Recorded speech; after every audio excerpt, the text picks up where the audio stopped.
Well, now for the penultimate in the series, because we've still got the swans one to finish off, I'd like to do a winter one, a snow one, because we've done autumn pheasants, we've got birds throughout most times of the year, sunrise, sunsets, all sorts, but we don't have a snow one. So in this case I've done a dark brown ground in acrylic. Remembering that you can paint oils over acrylics, you can't paint acrylics over oils, it's liable to peel off if you do. So a dark brown ground, almost black, so that these darks will show through the snow, will glow through, and I can work my lovely light cool colours up and pinks and so on, warm colours, over this quite rapidly, and I'm really looking forward to doing it, and I'm going to be doing this in oils then over acrylics. Right, the palette I'm going to use is this one again, same palette. Don't need a lot of greens and things, so I've got all my warms and cools of each colour. Remember that every single colour, every single hue has a warm and cool end. So we've got the warmer end of the reds here and the cooler end there as it goes more purple, the warmer end of the blues here and the cooler end here as it goes more cerulean or more turquoise, and the same with the yellows where it's warmer here towards the oranges and cooler towards the lemon yellows. Now in this picture we're going to need obviously quite a lot of blues, purples, pinks, so we're going to be using far more of this range of the colours. And then the pheasants will really bring out the oranges at the end. We've got to make sure it's coherent. We can't just paint these colours as almost paint by numbers. It's just filling them in. We've got to make sure that one colour comes into another. So that some of these oranges will actually be coming into this, and some of these cools will come into the pheasants as well. So I'm going to overpaint the pheasants later with a bit of this mauve before I even lay the other colours onto them. But first I want to start with the mid-tones and the darks, so I'm going to leave some of these branches behind. And I'm going to start with these blues and pinks and purples and then put the creams in at the end, the light colours at the end. Hopefully it's going to be a very enjoyable painting. I'm going to be using a filbert again, nearly all my filberts, just one or two rounds occasionally just to do the details, but a nice big 1/2 inch filbert, nylon, long handle so I can reach out and you can see what I'm doing. Now I'm going to be painting fat on lean, so I've got my white spirit ready, just clean the brush, get it ready to go. And my two prints actually are very different. You see here I've printed on matte paper and on gloss, and the difference even with Epsom papers, even with good inks, the difference between the two papers is quite incredible. There's far more blue in this one, far more warmth in that one. I don't want to lose all of this cool, to make it too warm. I like the warm, but I want to start off with more of these blues first. Then we'll gradually add in the purples. And I want to leave some of these darker trees behind rather than have to paint them all in. So we'll start by, as one would expect, taking some white for the mid-tone, and I think I'm going to start in this case with some mid-blue, which is the cobalt blue. That gives me a blue not far off that blue. Don't want it too thin because I don't want the dark showing through too much, and so these light colours are going to paint in afterwards. So let's look here at this. Straight away we get a lovely effect. This is one of the beauties of painting against a dark background. And if I paint along here, I can just start to paint in the snow along these branches with the tip of the brush. I'm using a wide brush sideways. I keep saying this, but this is why I love the filberts, because we can paint fat or thin with the filbert. I'm going to paint a lot of the lights in between. I'm going to be painting backwards and forwards, otherwise I'm going to be painting foreground and background on top of each other, backwards and forwards. So I'll paint some, then I go back and paint a bit more, then I go back and paint over it a little bit to get this tangling of the branches. Just want to feel my way at the moment, just get some of the main colours in. We've got little twigs and things coming up, so I'm going to deliberately leave some of this dark shining through here. I don't want to overdo it yet. Let's just get the feeling of all of these twigs and things in the background. The whole one there. This is helping me to establish where my drawing is as well, because if I leave some of these darks in, we're leaving a nice established set of salient points, if you like. Again, just making it up, but just leaving little bits of dark to give the feeling of twigs behind here, which I'm going to take up in more detail as I go on. Don't worry too much about being exact at the moment. All we want to do is just get the basics sorted out, where these lights and darks are. They're quite a bit darker actually. Put some more blue into that. the moment. Just a little touch of terps. Keep things flowing. Don't need much of the white spirit. Don't need distilled turpentine or anything fancy. I mean, I've been caught short before now on painting out in the Scottish Highlands, and luckily it was a petrol car, not a diesel car. I've actually siphoned off a bit of petrol to paint with when I've run out of terps.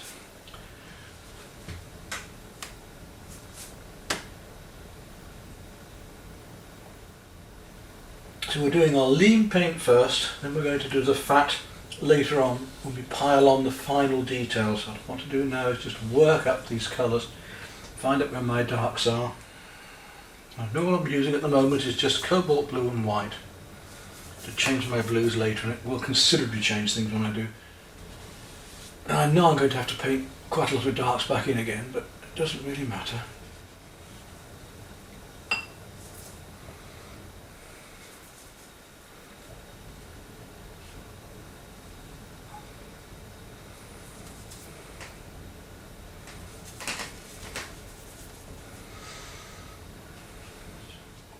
Painting very loosely, getting the effect of these darks, not copying them.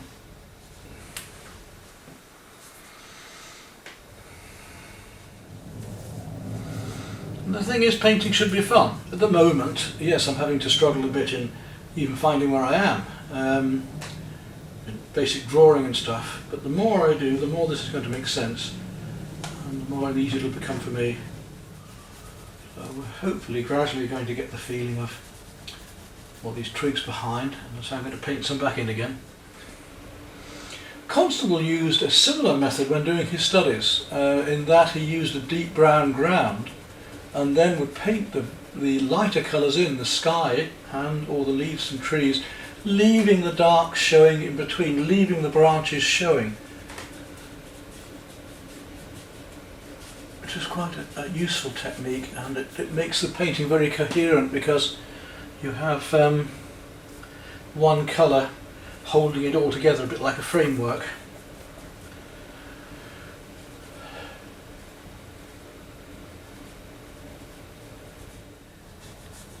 And you can start to see branches flowing through there now, and we want to make those appear less isolated. So we'll gradually build up our colours in between.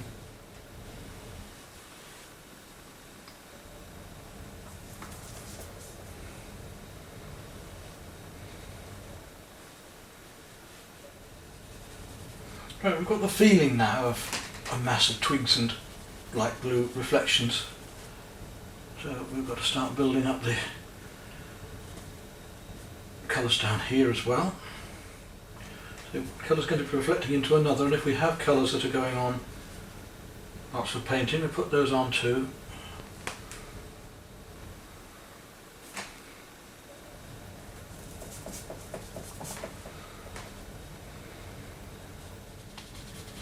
Got our lighter blues, we're going to work up the darker ones in a moment. Now we'll start working up these deeper blues. Here, take a bit more of the cobalt. We haven't got to go to ultramarine yet. I think nearly as strong as that. We're okay with these mid blues at the moment. So I'm going to work across quite a lot of this again. It really looks as if we've got a mass of twigs, which we have.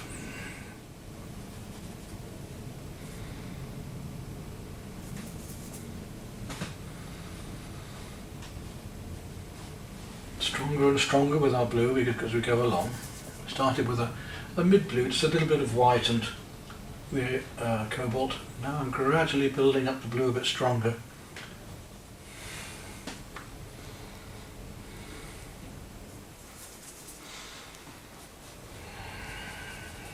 Got a lot of colours to work one over another and to blend.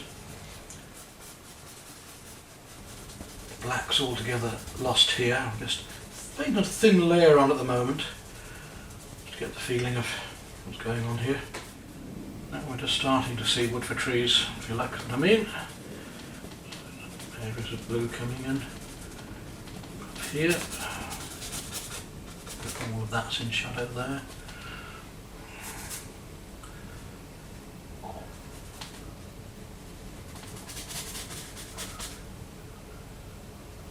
At the moment, I'm just stuck with the same blue, but we've got a lot of varieties of greens and green blues and so on, warm and cool.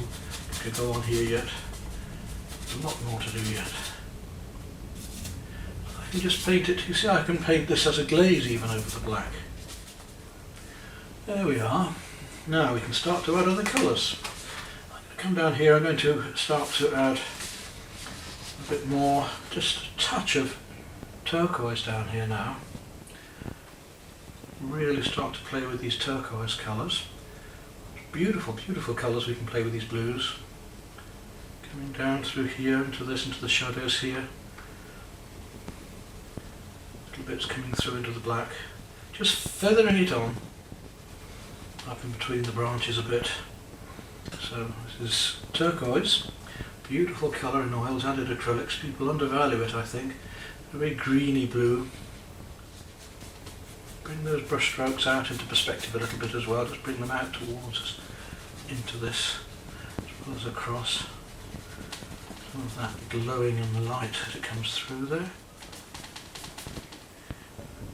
Lovely colour. I love shadow.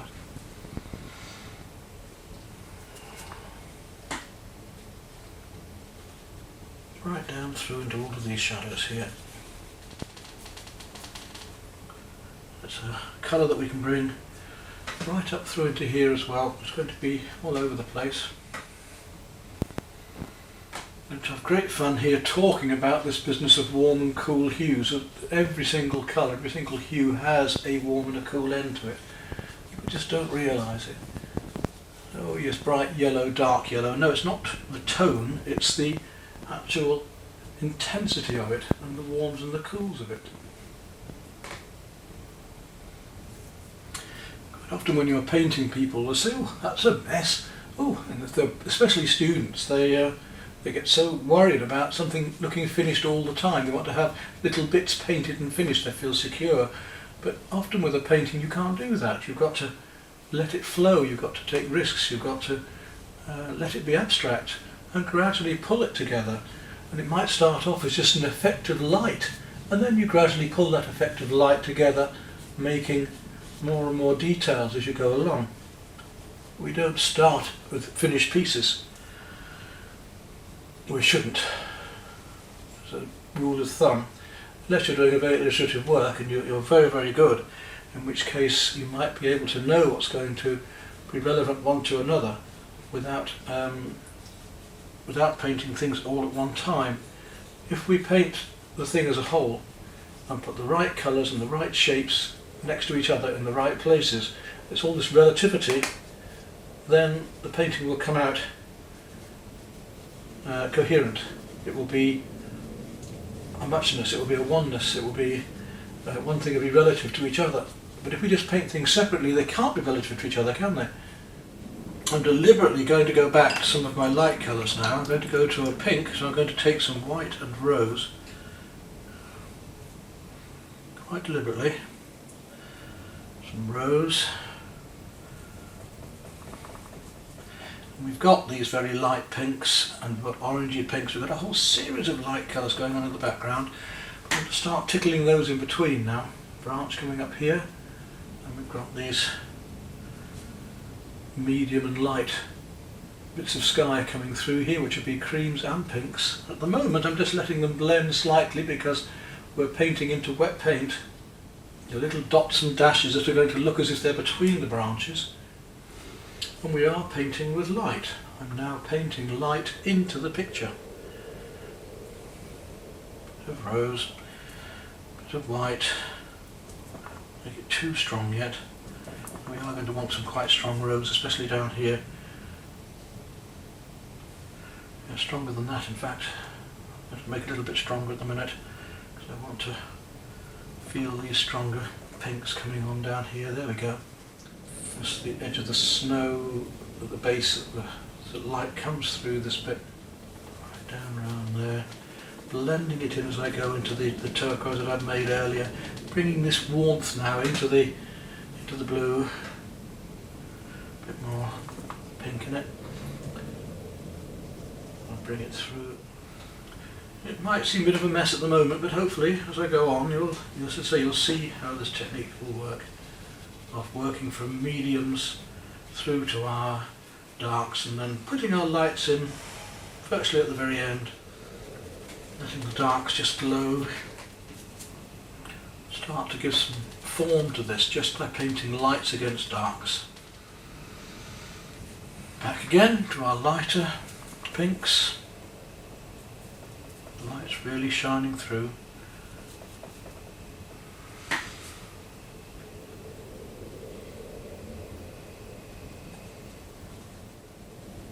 A lot of work to a painting like this, but it's a great deal of pleasure in it as well, obviously. As we see these things build up, and it's enjoy putting one colour to another. Let's not get stressed by it. Painting should be fun, we shouldn't be getting stressed by it. Always learning.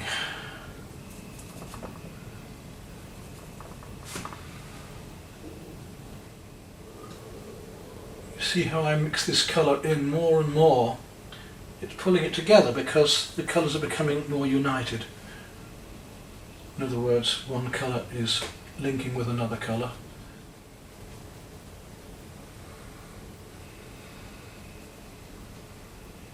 So snow isn't just white, it isn't just greys. Snow is reflecting the beautiful colours around it.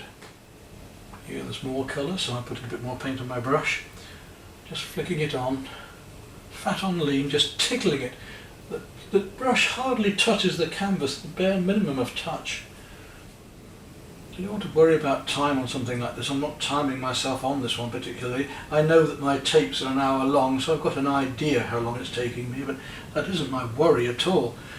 I'm just painting at the pace it requires.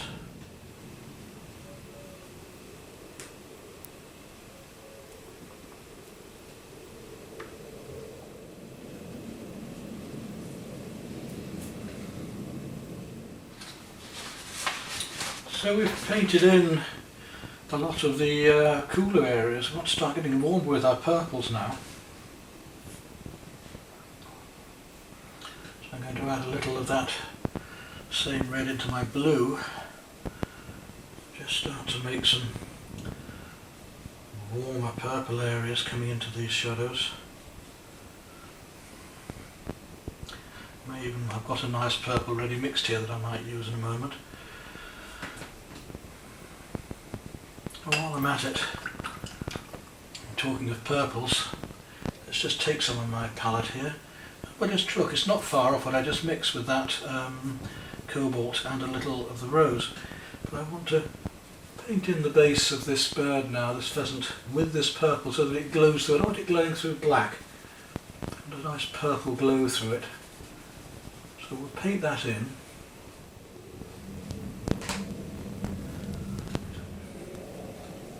And we'll do the same with the other pheasant.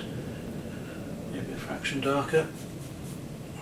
Take some purple and just block him in with that temporarily. Let that paint dry off a bit so we know where it's going to be. Now, not long from now, I'm going to start doing some much lighter colours in the background, and I'm going to then put the darks through them. Lots and lots of little strokes as we build up these pinks and purples. There we go. Now we've got to start adding the lighter colours in the background, the creams and the light blues, very, very light blues and creams. Let's go for the creams first. So in this case we'll start with a fairly warm cream. Warm cream being yellow ochre and white, a little touch of yellow ochre. Let's see how that works first. Before I put anything lighter on. So this is quite a warm cream. So yellow ochre and white.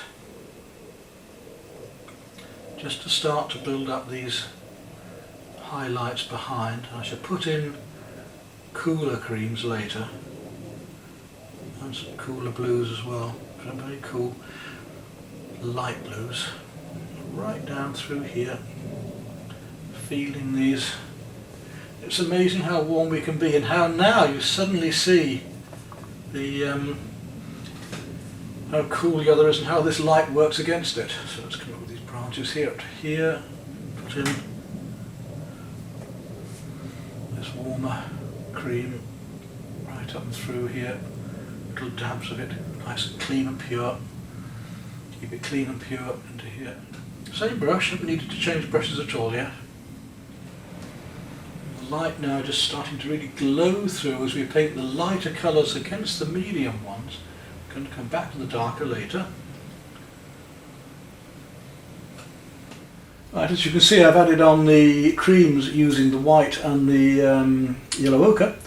Now I need to go on to some lighter creams using white and lemon yellow. So we're still on the same brush, don't need to change brushes yet. I'll take that same white and I'm going to add some lemon yellow this time, which is much lighter and will really give us this snow effect. Try and keep it clean, that's the trouble, getting a bit of muck into it, but really much, it's only just off the white. And we'll start laying that into these closer areas where the light's really shining. I'm layering it across a bit more now. I shall do some of these a bit later again, but it's just to show you how these warmer, much warmer lights will shine much more brightly in the sky and over the snow, giving this feeling of light shining through here. Before I come back in a moment and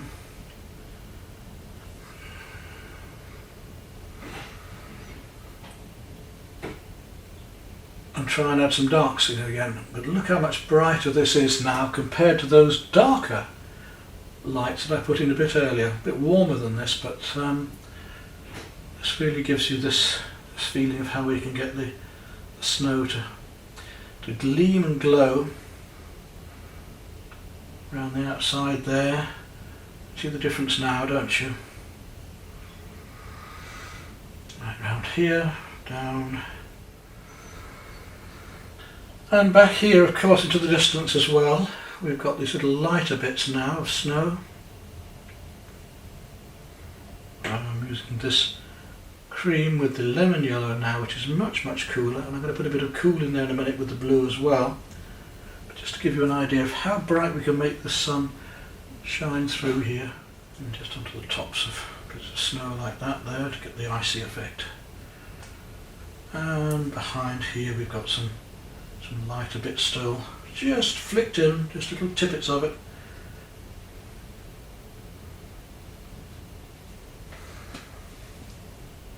Now I'm going to show you how we add the light blue now. I should put some more of these lighter bits in later. I just want to show you what happens with a very light blue. So I'm going to use cerulean blue and white. So a little bit of cerulean, it's a touch of cerulean, not much, and almost pure white. So it's very light now, very just off key, and how that, when it comes into here, will help to give this a sparkle, playing the cool against the warm again as it comes through there. And the same in the sky. We're going to put some of this up here, these little bits of light blue amongst this in the sky, to give a certain brightness and make things flash and flow a bit up here as well. Little brush strokes, which I'm going to break up with the branches again later, and deeper blues going back into here. Just want to pick this up first to show the differences of these cools and warms out.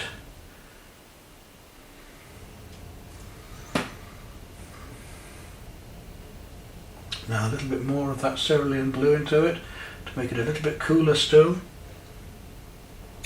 And start to play these ice blues. And you can see what we're going to do later then. But we can just start to see what I'm playing with as I start to bring these lighter blues into it. There we are. Right, before I do any more on this, again back the warms, I'm going to take my pink again, a little touch of yellow into it, chrome yellow, a bit of white, want to start adding in some slightly stronger gold pinks into this area here.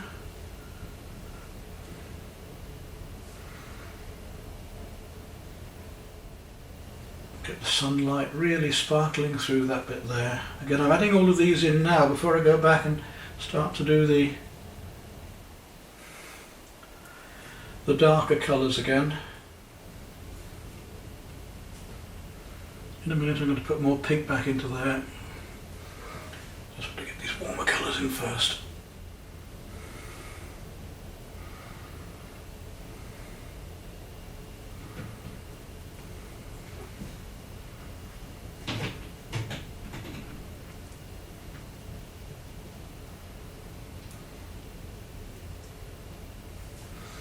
Now the pinks. Very light pink. Make everything sing and glow. Cold or not, we want it to be joyous. A little bit stronger in the pink again. We'll start to work in these shadows. Right, I think it's time now to come back to the dark colours, and the light's getting a bit low now, so I shan't do much more tonight. I'm going to mix now my Prussian blue, and as I did with a darker colour for the black, Prussian blue and some burnt umber and some burnt sienna. Plenty of liquid in that. There we go. Clean that brush up.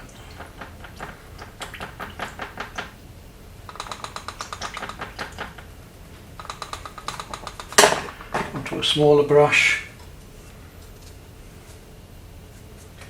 And now we're going to go back into these darks. Start to replace them where they come all the way through. More blue in that, take some more ultramarine, it wants to be bluer. When you actually see it on there, you can soon tell it's much bluer. There we are, breaking that down into these foreground branches. Yeah, much bluer, more ultramarine. Breaking that down and through and underneath, and we'll pick out these branches again. So we'll go backwards and forwards on this a bit. We're going to lose them and then bring them back again and then lose them, so that we get the broken effect of twigs going over them.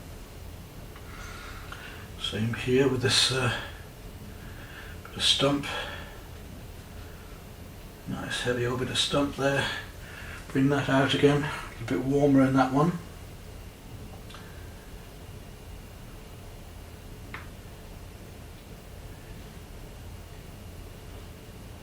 That stump comes down into the snow there.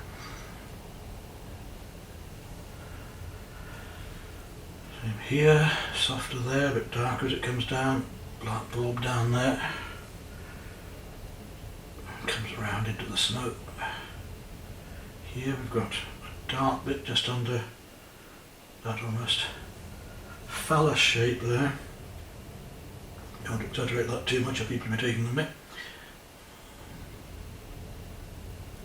Darker underneath there.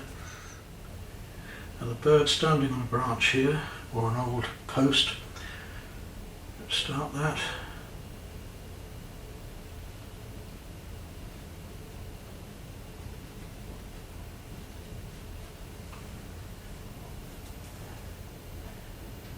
How beautiful it suddenly turns when we start to get these colours really working one to another. And while I'm at it, I'll just paint in some of the bird itself. Got a leg coming down there. It's dark against the surroundings there.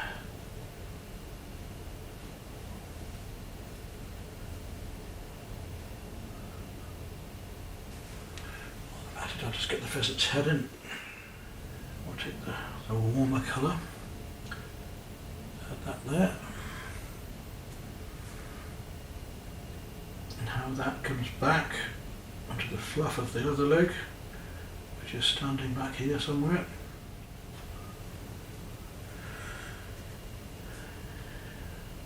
So we're keeping the whole painting going all of the time, not just one bit. While I'm on the dark, let's just do this pheasant's head too.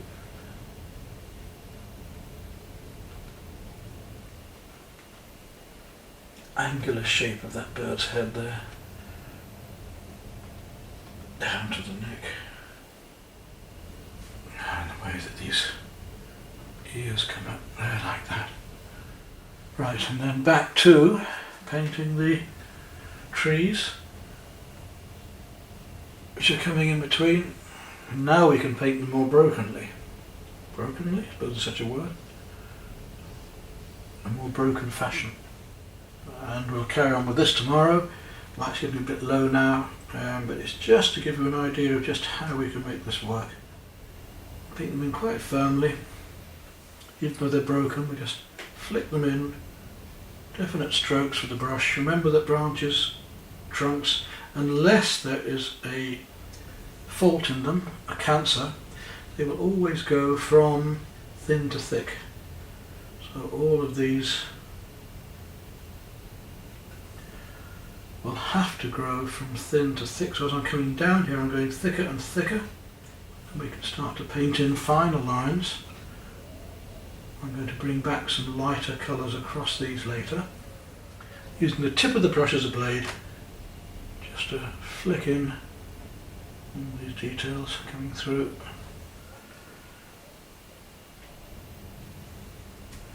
And as they even start to come out across the lighter bits I've already painted here,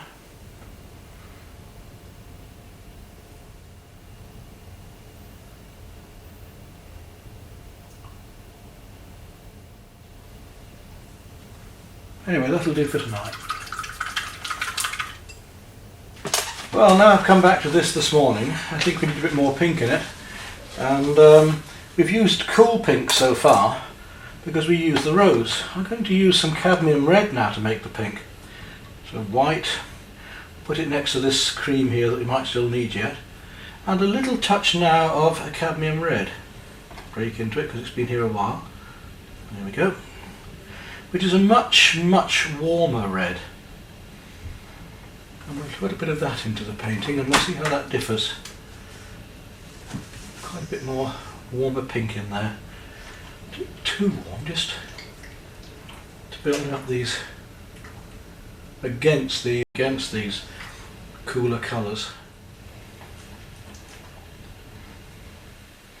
We'll bring this right up into here. Quite warm. The branches as well, a bit more terps in it so I can get a thinner blade to my brush. We'll have a little bit more branches coming up and through here. So, you know, when you really get going on something like this, it's surprising how much colour there is when you really get into it.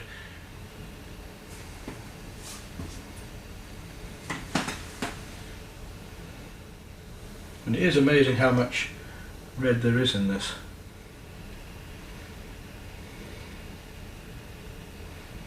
We may even use a bit more orange in a minute as well. But let's really get this warm red going.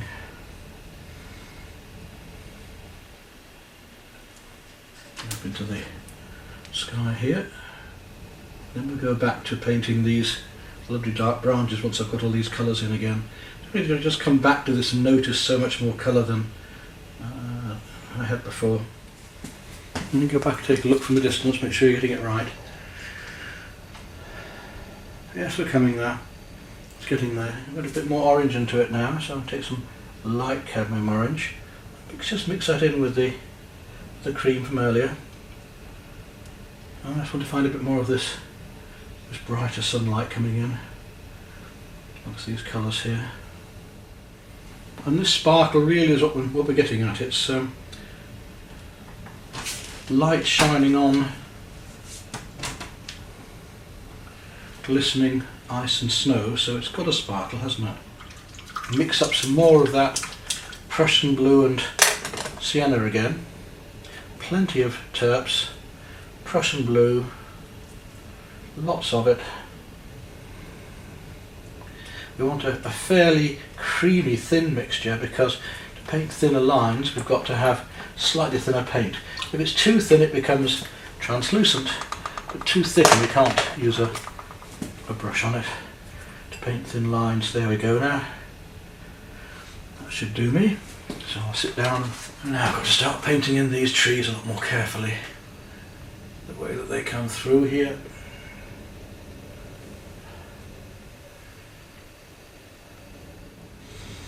Really start to make something of these. This tangle now a bit more. And that'll mean that these bits of light will shine in between. I'm trying to remember to make sure that everything goes from thin to thick. Remember what I said about branches. Branches always go thick to thin, or the other way around, thin to thick, unless you have a cancerous growth on them which forms what we call a burr. And this is how we can get this tangled effect of nets, if you like, of branches weaving one across the other. So we've got the background ones that we've already painted, and now I'm putting in more across the surface of these lights that I've already painted. The little tangled bits going on behind. Never want one mark to be the same, they're all going to be different. But we're only working about these marks. We are not, I stress this, we're not copying. We're not trying to paint every single mark just the same as is on here. It would be impossible, really. And what's the point? Who's going to actually know?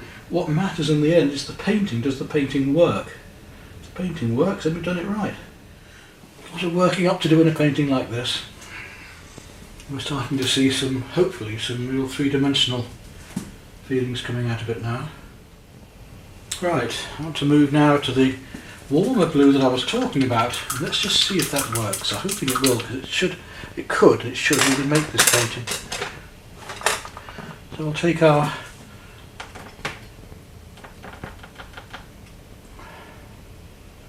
number 6 brush, and I'm going to take some ultramarine blue, put that in a nice clean place with some white, and we should have a wonderful warm light blue that I haven't used yet. Let's see how that looks on here. Yes, there we go, look. This is going to give me that lift to the snow on tops of the branches that I was after. I took the wrong blue that I was after.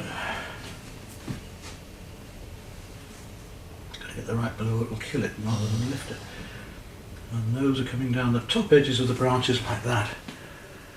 And that, you see, makes such a difference. So this is the ultramarine, bit of white, just to lift it up a bit.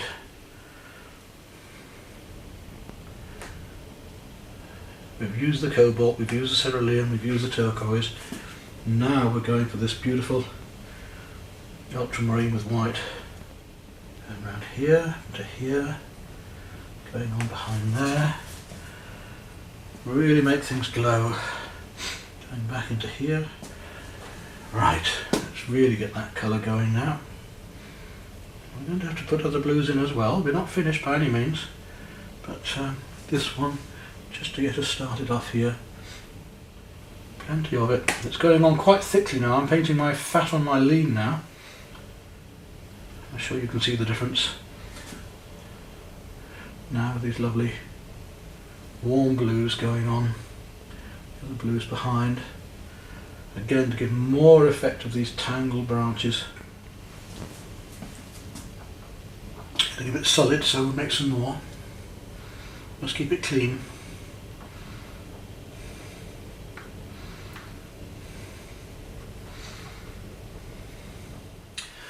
We're almost there with that now. I need to do a lot more. And we'll get on to painting the pheasants, because they will really make things happen. There we are now. I think we'll move on to the pheasants. And I'm going to go down to a smaller filbert.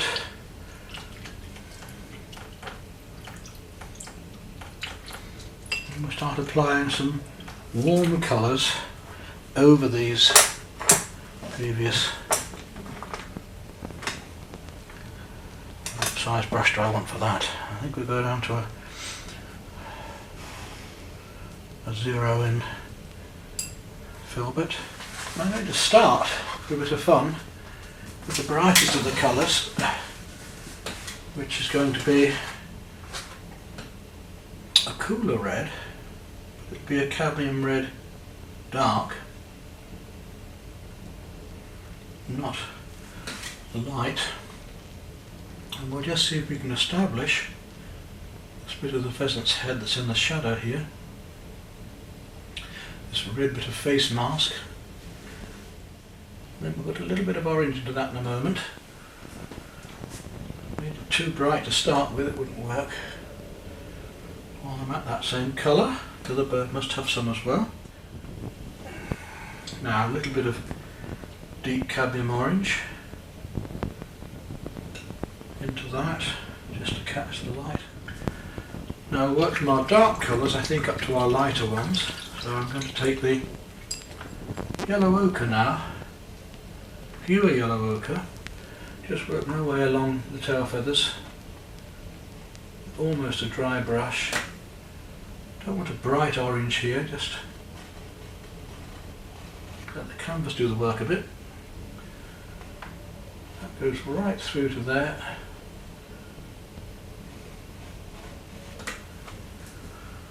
And that's only yellow ochre, but look how it stands out because of all of the blues around it. And then have we got it elsewhere? Yes, so wherever the colour is now, that yellow ochre, we'll just get it on.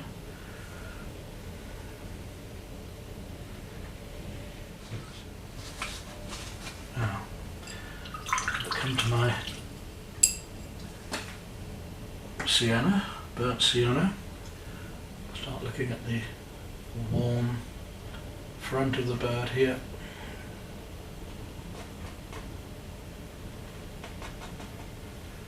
So burnt sienna at the moment. Better to underplay the colours at the moment than overdo them. We can always brighten up afterwards, just gradually build them up a moment. Go back to those blues again, and creams. We've got quite yellowy blues going on. Sort of orangey blue here. Let's see if we can mix that up between which we had earlier. A bit of blue grey. Orangey blue grey, there we are. And that will give me the colours for the feathers coming down here. That's a little more yellow green. Very subtle colour here. Little touch of emerald into that, I think. Take some vivid, add a wee bit of yellow to it, so we get a light green tint through here. Haven't put any green to the back. I'm ready to do that yet.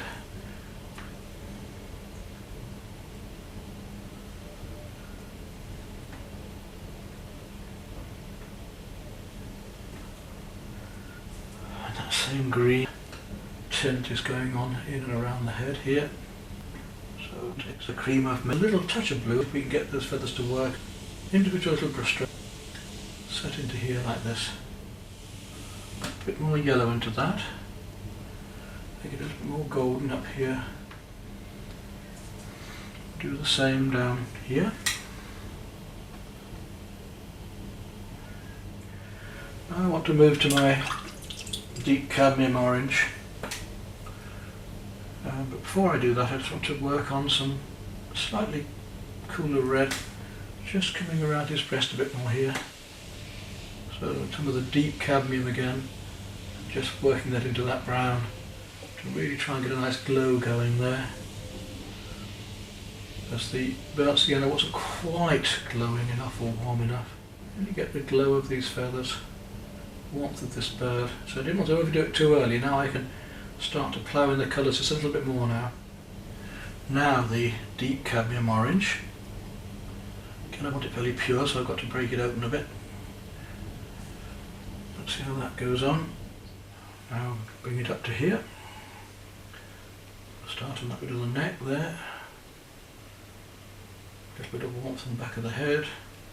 Coming round into the feathers. All the way down. Little bits flecking into there, but down here quite a bit lighter. Now to my light cadmium orange, and we should really start to see some things start to shine a bit now.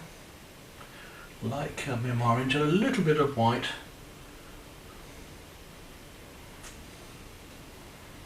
Maybe even a touch of yellow in a moment.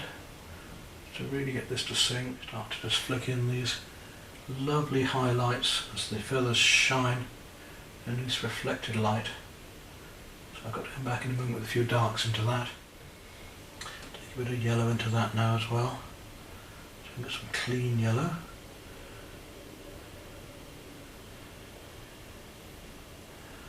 A bit filthed up.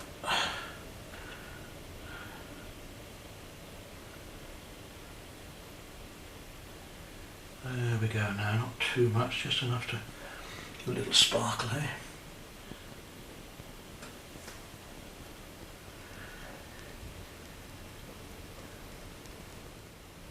Take that light cadmium orange again. Got to work on this bird. It's a lot lighter just around here.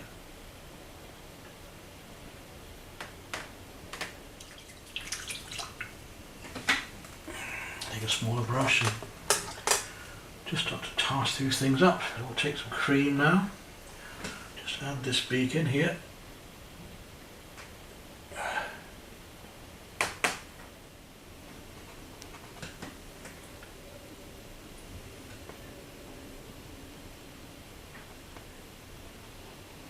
Right, well, for the moment I just want to concentrate on these pheasants, so I'm going to go in a bit more detail onto them, and I'll move down a brush for that. I'm going to come down to my small round, and I'll stay with the filbert as well, keep them both going. I need the filbert to make the flatter colours. I want to get a little bit more of the magentas just dropping in around the bird, just down around that beak. Now, because we've got light against dark, unless we show it there, let's make that light around there, it's not going to show very well, so I'm going to take a little bit more blue, light blue, and just go around that beak there to bring out the shape of that bird.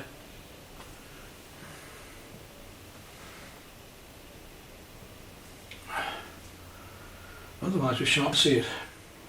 And also, right at the back here amongst these feathers, a little bit lighter across the tops of these, almost to a white. The little feathers coming in, right up and round to the wings here. Really want the red just there. I'll take it off there a bit with the end of the brush. Just use this light blue to come along between the ears here, into the back of the neck just a little bit there, and lighten up around these areas as it comes around the shoulder there, so that the thing links together. Now back to these lovely creams earlier. Still want to get those a little bit clearer.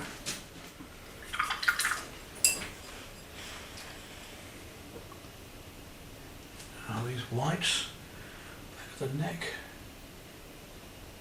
blue there. And I'd like to get a little bit of green to that neck, so I'm going to take a bit of viridian. Get in with a brush like this, and just put a little bit of green with it. It'll tint it just a little bit. That green tint going on. Don't want to go over detail, but now he also has a very nice orange eye. Whether I can get that clean enough with this. Add a little bit more brown to the black I've made, just to try and bring these colours out a little bit more to the foreground here. Come across this other pheasant here. Look at the drawing of that a bit more carefully. Again, I need to look at the background and just get the shape of the head better. A bit further forward for the beak, so a little bit far back on that beak there. I just have to adjust that slightly. Not quite right. Not all right about that, isn't there? Get that right there. Let's go down to there.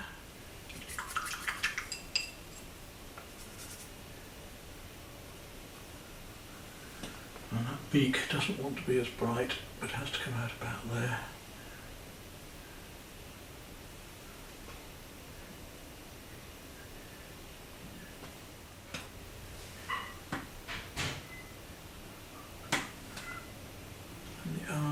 just about here. We'll just show it there as a little glimmer.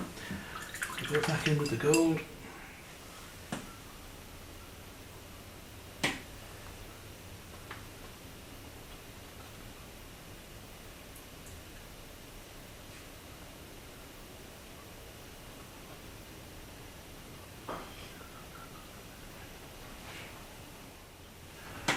Some of that lovely purple we were talking about earlier.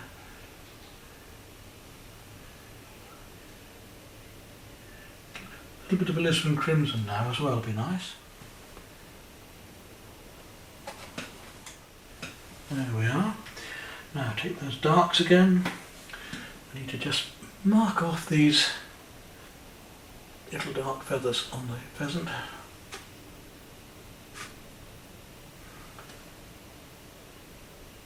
Back to the darks again. We've got light against dark and dark against light, so we'll play that pheasant's tail right down to the... Well, unless we want to go into a highly detailed painting now, we're almost there, I think. It's